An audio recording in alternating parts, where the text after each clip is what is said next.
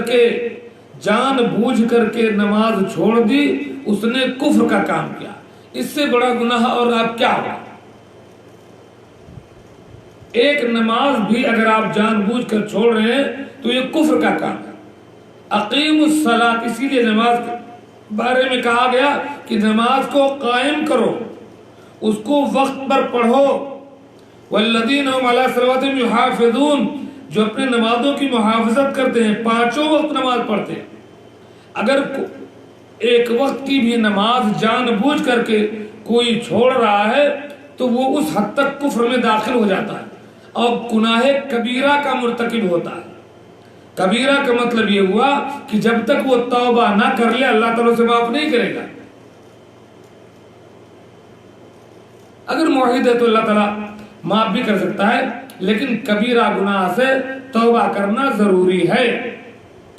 تو ایک وقت کی نماز اگر کسی نے جان بوجھ کر چھوڑی تو وہ کبیرہ گناہ کا مرتکب ہو گیا۔ اچھا جی، ایک سوال یہ ہے کہ رمضان میں جب شیاطین قید کر دیے جاتے ہیں تو پھر یہ نماز میں شیطان خنزب جو ہے وہ کیسے آ کر کے بہکاتا ہے؟ پھر بہت سے لوگ روزہ نہیں رکھتے ہیں، کئی لوگ نماز نہیں پڑھتے ہیں، تو پھر کیسے؟ میرے بھائی، پہلی بات تو یہ ہے کہ ہم ایمان رکھتے ہیں کہ شیاطین قید کر دیے جائے۔ دوسری بات یہ ہے کہ بعض حدیث میں مردۃ الجن، جو بڑے شیاطین ہیں، سرکش شیاطین ہیں، ان کو قید کیا جاتا ہے۔ بڑے بڑے جرائم عام طور پر کم ہو جاتے ہیں۔ جو معمولی قسم کے شیاطین ہیں وہ چٹ پٹ لوگوں کو بہکاتے رہتے ہیں۔ تیسرا جواب یہ ہے کہ صرف شیطان ہی نہیں بہکاتا ہے نا، انسان بھی تو بہکاتے ہیں۔ انسانوں میں بھی تو شیاطین ہیں، وہ وسوسہ ڈالتے ہیں، وہ برائی کی طرف آمادہ ہوتے ہیں۔ ان کے درمیان جب آپ رہتے ہو تو ان کی صحبتیں اثر کرتی ہیں۔ انسانوں کے شیاطین، آپ سورہ ناس پڑھیں، اعوذ باللہ من الشیطان الرجیم، بسم اللہ الرحمن الرحیم، قل اعوذ برب الناس ملک الناس الہ الناس من شر الوسواس الخناس الذی یوسوس فی صدور الناس، اس خناس جو لوگوں کے سینوں میں وسوسہ ڈالتے ہیں، من الجنت، چاہے وہ جناتوں میں سے ہو چاہے انسانوں میں سے ہو۔ جو انسانوں کی میں سے جو شیاطین ہیں ان سے آدمی متاثر ہوتا ہے۔ پھر انسان کے اپنے نفس میں بھی ایک گوشہ ہے جو اسے برائی پر ابھارتا ہے۔ نفس کی 3 قسمیں قرآن پاک میں بیان کی گئی ہیں: نفس امارہ، نفس لوامہ، نفس مطمئنہ۔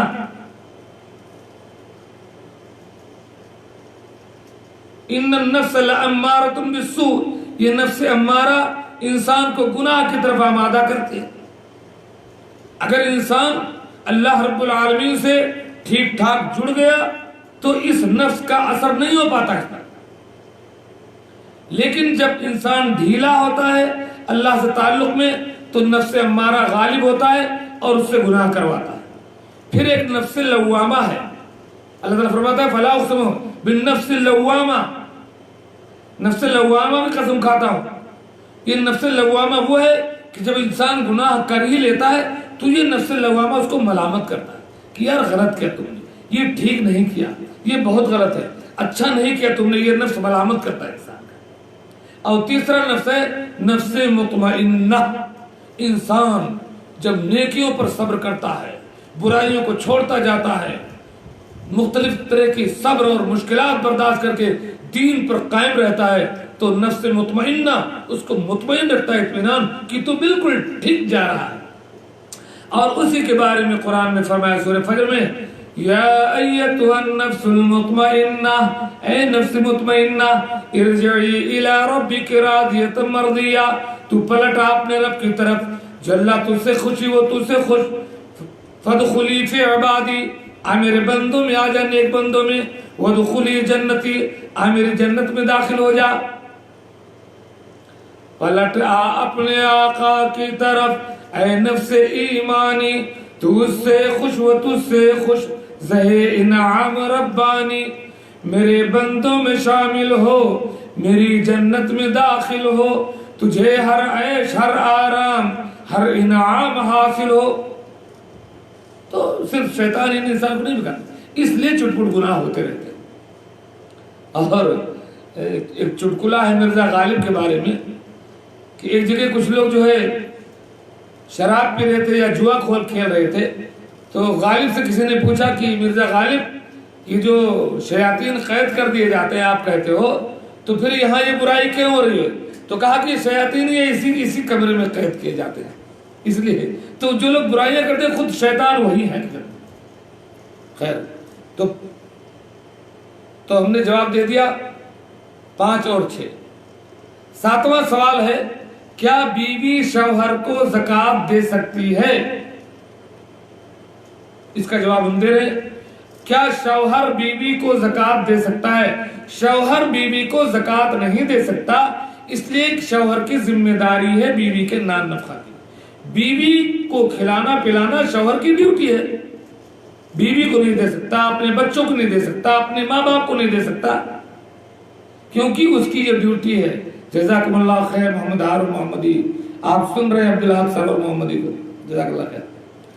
تو شوہر بیوی کو زکوٰۃ نہیں دے سکتا، لیکن بیوی اگر مالدار ہے تو شوہر کو زکوٰۃ دے سکتے ہیں شوہر کا اللہ سے۔ ہمارے یہاں تو تصور ہی نہیں ہے، بیوی کے پاس کوئی مال ہوتا ہی نہیں۔ آپ سوچیں بیوی کو اسلام نے کتنا بڑا مقام دیا ہے کہ بیوی کے پاس اتنی دولت ہو سکتی ہے، الگ سے ایسا کاروبار اس کا ہو سکتا ہے جو شوہر کے پاس نہ ہو، حتیٰ کہ بیوی اپنے مال میں نصاب کے مطابق شوہر کو زکوٰۃ دے سکتی ہے۔ دلیل کیا ہے؟ سب سے پہلی بات تو یہ ہے کہ زکوٰۃ کے جو 8 مصارف قرآن پاک نے بیان کیے ہیں، انما الصدقات للفقراء والمساکین والعاملین علیہا والمؤلفۃ قلوبہم وفی الرقاب والغارمین وفی سبیل اللہ وابن السبیل۔ فقراء کے لیے زکوٰۃ ہے، مساکین کے لیے زکوٰۃ ہے، تھوڑا فرق ہے فقراء مساکین دونوں میں۔ زکوٰۃ کی وصولی جو لوگ کر رہے ہیں وہ زکوٰۃ کھا سکتے ہیں۔ تالیف قلب کے لیے، کسی آدمی کو سدھارنے کے لیے، کفر سے قریب ہے، مرتد ہو رہا ہے یا کافر ہیں، ان کے تالیف قلب کے لیے، اسلام کے قریب لانے کے لیے زکوٰۃ دیا جا سکتا ہے۔ گردنوں کو چھڑانے کے لیے، غلام آزاد کرنے کے لیے، یا کسی نے اپنے آقا سے مکاتبت کر رکھا ہے اس کو چھڑانے کے لیے، یا لوگ جو ہے ناحق جیلوں میں بند ہیں ان کے لیے وکیل کر دینے کے لیے زکوٰۃ دے سکتے ہیں۔ والغارمین، اور جو لوگ قرض کے بوجھ تلے جائز ضروریات کے لیے جنہوں نے قرض لیا ہو اور قرض نہ دے پا رہے ہوں، ان پر آپ خرچ کر سکتے ہیں زکوٰۃ کا مال۔ وفی سبیل اللہ، اور اللہ کی راہ میں جد و جہد کے لیے، چاہے وہ جہاد ہو یا عام خرچ ہو اللہ کی راہ میں، مدارس ہوں، جو ہے ایسی دعوت و تبلیغ کا کام ہو، وابن السبیل، اور مسافر بھلے ہی مالدار ہو لیکن سفر میں اسے مشکل پیش آ گئی ہو تو آپ اسے زکوٰۃ دے سکتے ہیں۔ یہ 8 مصارف زکوٰۃ کے ہیں۔ تو ان میں سے اگر کسی مصرف میں کسی بیوی کا شوہر آتا ہو تو بیوی اپنے شوہر کو زکوٰۃ دے سکتی ہے، کیونکہ علماء میں سے اجماع کے ساتھ بھی کسی نے منع نہیں کیا ہے کہ بیوی شوہر کو زکوٰۃ نہیں دے سکتی۔ اور حدیث پاک سے دلیل یہ ہے، حدیث سماعت فرمائیں کہ بیوی شوہر کو زکوٰۃ دے سکتی ہے۔ ان زینب امرأۃ عبداللہ بن مسعود، حضرت بخاری اور مسلم کی حدیث ہے۔ عبداللہ بن مسعود کی بیوی زینب سے روایت ہے کہ اللہ کے رسول صلی اللہ علیہ وسلم نے ایک دن خطبہ دیا، تصدقنا یا معشر النساء ولو من حلیکن، اے عورتوں کی جماعت صدقہ کرو چاہے اپنے زیورات ہی سے کیوں نہ ہو۔ قالت فرجعت الى عبداللہ، یہ زینب جو ہے جو عبداللہ بن مسعود کی بیوی تھی وہ عبداللہ کے پاس پلٹ کر کے آئیں۔ فقلت انك رجل ضعيف ذات اليد كناية عن الفقر وان رسول الله صلى الله عليه وسلم قد امر بالصدقه فاته فسأله، کہا جاؤ اللہ کے نبی صلی اللہ علیہ وسلم سے سوال کرو، اللہ کے رسول نے آج حکم دیا ہے کہ عورتوں صدقہ کرو. آپ بہت غریب آدمی ہو, مسکین آدمی ہو, اگرچہ میرے شوہر ہو, اللہ کے رسول سے جا کر کے پوچھو کہ میں تمہیں زکوٰۃ دے سکتی ہوں کہ نہیں. فَإِنْ كَانَ ذَلِكَ يُجْزِئُ عَنِّي, اگر میں تمہیں زکوٰۃ دے دوں تو کیا یہ میری زکوٰۃ ادا ہو جائے گی؟ اگر ادا ہو جائے تو میں زکوٰۃ کا پیسہ آپ کو دے دوں. وَإِلَّا صَرَّفْتُ إِلَىٰ غَيْرِكَ, اور اگر اللہ کے رسول منع کرتے ہیں تو میں کسی اور کو دے دوں. قالت فقال عبداللہ, تو عبداللہ بن مسعود نے کہا کہ میں نہیں جاؤں گا, تم ہی جا کر کے پوچھو. ایتھی انتی, تم ہی جاؤ. قالت فانطلقت, کہا میں گئی اللہ کے رسول کے پاس یہ پوچھنے کے لیے کہ کیا میں اپنے شوہر کو زکوٰۃ دے سکتی ہوں. فَإِذَا امْرَأَةٌ مِّنَ الْأَنصَارِ بِبَابِ رسول اللہ حاجتی حاجتها, اچانک میں نے دیکھا ایک اور عورت اللہ کے رسول صلی اللہ علیہ وسلم کے دروازے پہ کھڑی تھی, اس کو بھی یہی سوال کرنا تھا. وہ بھی اپنے شوہر کو زکوٰۃ دینا چاہتی تھی اور یہی سوال کرنا چاہتی تھی.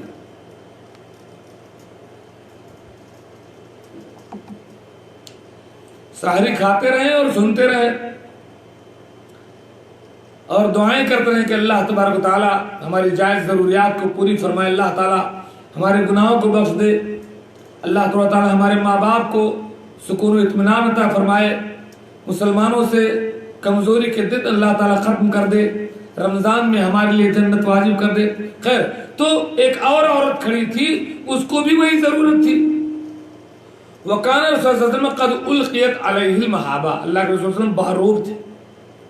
اللہ کے رسول سے بات کرتے ہوئے کہتی ہیں ڈر لگتا تھا, تھوڑا سا ہیبت محسوس ہوتی. فَخَرَجَ عَلَيْنَا بلال, اچانک بلال نکلے. فَقُلْنَا لَهُ, تو ہم دونوں عورتوں نے بلال سے کہا کہ ایت رسول اللہ, جاؤ اللہ کے رسول کے پاس. فَأَخْبِرْهُ أَنَّ امْرَأَتَيْنِ بِالْبَابِ يَسْأَلَانِكِ, دو عورتیں آپ کے دروازے پر کھڑی ہیں, اب آپ سے سوال کر رہی ہیں. أَتُجْزِئُ الصَّدَقَةُ عَنْهُمَا عَلَىٰ أَزْوَاجِهِمَا, کہ کیا وہ دونوں عورتیں اگر اپنے شوہروں کو صدقہ دے دیں, زکوٰۃ دے دیں, تو وہ قبول ہو جائے گی, اور ان کے انڈر میں دو یتیم بچے ہیں, ان کی پرورش کر رہی ہیں, اگر وہ ان بچوں کو زکوٰۃ دے دیں تو کیا وہ زکوٰۃ ادا ہو جائے گی.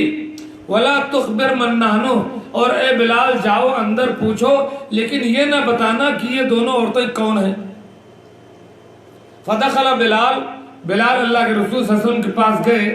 فسألہ, اور پوچھا کہ دو عورتیں آئی ہیں اور سوال کر رہی ہیں کہ وہ دونوں زکوٰۃ کا مال اگر اپنے شوہر کو دے دیں تو زکوٰۃ ادا ہو جائے گا کہ نہیں.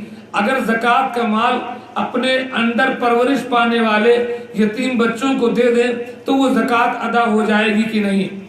فقال من ہما, اللہ کے رسول کون عورتیں ہیں وہ؟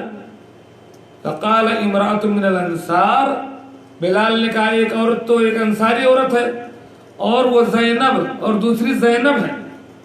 فقال ایو الزینب, اللہ کے نبی صلی اللہ علیہ وسلم فرمایا زینب تو بہت سی ہیں, کون زینب؟ فقال امرأة عبداللہ بن مسعود, کہا عبداللہ بن مسعود کی بیوی زینب ہے. فقال اجران, کہا جا کر بتا دو, اگر وہ اپنے شوہر کو دیتی ہیں اور جو کوئی کسی قریبی کو اپنا صدقہ اور زکوٰۃ کا مال دیتا ہے اس کو ڈبل اجر ملے گا. اجر القرابہ, ایک تو قرابت کا صدقہ, قرابت کا اجر کی قریب کے ساتھ اچھا سلوک کر رہی ہے, وہ اجر الصدقہ, اور دوسرے صدقہ اور زکوٰۃ کا اجر مل جائے گا. رواہ مسلم, اس تفصیل کے ساتھ حدیث مسلم شریف میں ہے اور بخاری میں بھی تقریباً ایسی ہی روایت ہے. تو بیوی اپنے شوہر کو زکوٰۃ دے سکتی ہے.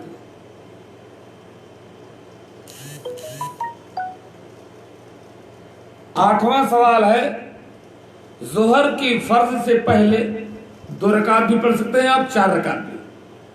2 رکعت پڑھیں تو کوئی مسئلہ نہیں, لیکن اگر ہم ظہر سے پہلے 4 رکعت سنتیں پڑھتے ہیں تو 2 کر کے پڑھیں یا چاروں ایک ساتھ پڑھیں, کیا افضل اور بہتر ہے؟ اس کا جواب یہ ہے کہ 2 کر کے پڑھنا افضل ہے اور اکٹھے پڑھ لینا جائز ہے. علامہ ابن باز رحمۃ اللہ علیہ سے یہی سوال کسی نے کیا تو انہوں نے جواب دیا کہ یصلی کل رکعتین علی حدۃ, دونوں رکعتیں الگ الگ پڑھیں گے,